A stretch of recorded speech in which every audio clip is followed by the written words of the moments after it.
আমি শামসুন্নাহার হলের।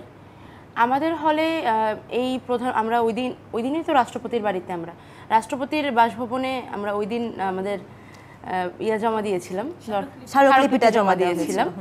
সেটার পরে ওখান থেকে ফেরার পথে দেখলাম যে আমাদের সাবেক প্রধানমন্ত্রী শেখ হাসিনা ওনার বক্তব্যে শিক্ষার্থীদের প্রতি কিছু অত্যন্ত আপত্তিজনক শব্দ ব্যবহার করে। তার মধ্যে একটা ছিল রাজাকার।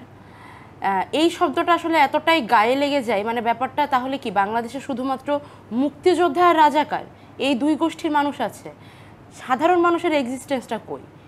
আমার বাবা মুক্তিযুদ্ধের সময় জন্মায়নি,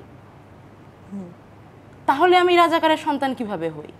তো এই জিনিসটা এতটা গায়ে লেগে যায়, তখন হচ্ছে ছেলেদের হলের মধ্যে থেকে স্লোগান শুরু হয়, অবশ্যই আতে ঘা লাগা টাইপের কিছু স্লোগান, নিতান্তই ক্ষোভ থেকে।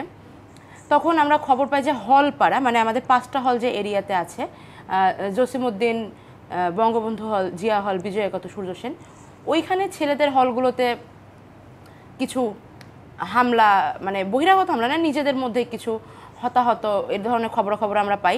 তখন মেয়েদের হলগুলোতে আপত্তি উঠতে শুরু করে। আমি আমার হলের কথা যদি বলি, মানে প্রথম রিয়াকশনটাই ছিলই যে অপমানটা তো আমাদের সবাইকে করছে, এটার প্রতিবাদ করতে গিয়ে আমাদের ভাইয়েরা মার খাবে, হলে তালাবন্দি হয়ে থাকবে, আর আমরা মেয়েরা রাত 10টার পরে হলের গেট বন্ধ বলে আমরা ঘরে বসে থাকবো।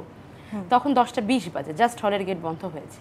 আর উমামা যেমন বললো, তখন আমরা কন্টিনিউয়াসলি প্রত্যেক দিন আমরা সকাল 9টা বাজে বের হতাম, রাত 10টা বাজে হলে ঢুকতাম। এবং শাহবাগ মোড় যেটা, এটা অ্যাকচুয়ালি মেয়েরা দখল করে রাখতো, ছেলেরা বের হয়ে যেত বিভিন্ন পয়েন্টে। পরে এক একদিন এক এক সময় বিকাল 4টা থেকে রাত 8টার মধ্যে মার্চ টু শাহবাগ বা ব্যাক টু শাহবাগ কর্মসূচি দেওয়া হলে তারা পুনরায় শাহবাগে ফিরত।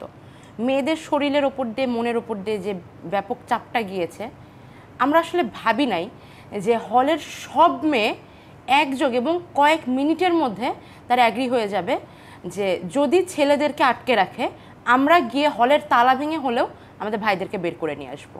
আমার হলের স্পিরিটটা এখান থেকে শুরু হয়। এর মধ্যে আমরা অন্য হলের সমন্বয়কদের সাথে কথাবার্তা হয়, তোমার সাথে প্রথম কথা হয়েছিল, রোকেয়া হলের সাথে কথাবার্তা হয়, উমামা এদের ও সুফিয়া কামালে আছে। আমরা এভাবে কথাবার্তা শুরু করে সব হলের পরিস্থিতি এক, আমি ওকে ফাইন, যদি 5 হলের সব মেয়েরা নামতে চাই তাহলে প্রশাসন আমাদের আটকাবে না। তারপরে তো বের হয়ে আসা হয়। প্রথমে হচ্ছে শামসুন্নাহার হল বের হয়, রোকে হলকে নিয়ে আমরা 2 হল জমা হয়, তারপরে সুফিয়া কামাল হল আসে। ওরা একটু দূরে থাকে, তো ওই 2 হলের আসতে একটু দেরি হয়েছিল। আমরা যখন রাজুতে এসে জমা হচ্ছি, তখন ওইখানে হাতে গোনা 10টা ছেলেও নাই। ওখান থেকে ভাইদের হলে খবর চলে যায় যে আমাদের বোনেরা বের হয়ে এসেছে। তারপরে তো ধীরে ধীরে আমরা সেখান থেকে ভিসি চত্বরে গেলাম। আমরা ভিসিতে যাওয়ার পরে আমাদের ভাইরা সাহস পাই, তারা বের হয়ে আসে। সেখান থেকে আমরা রাজুতে আসি, অনেকক্ষণ ওখানে আমরা অবস্থান করি।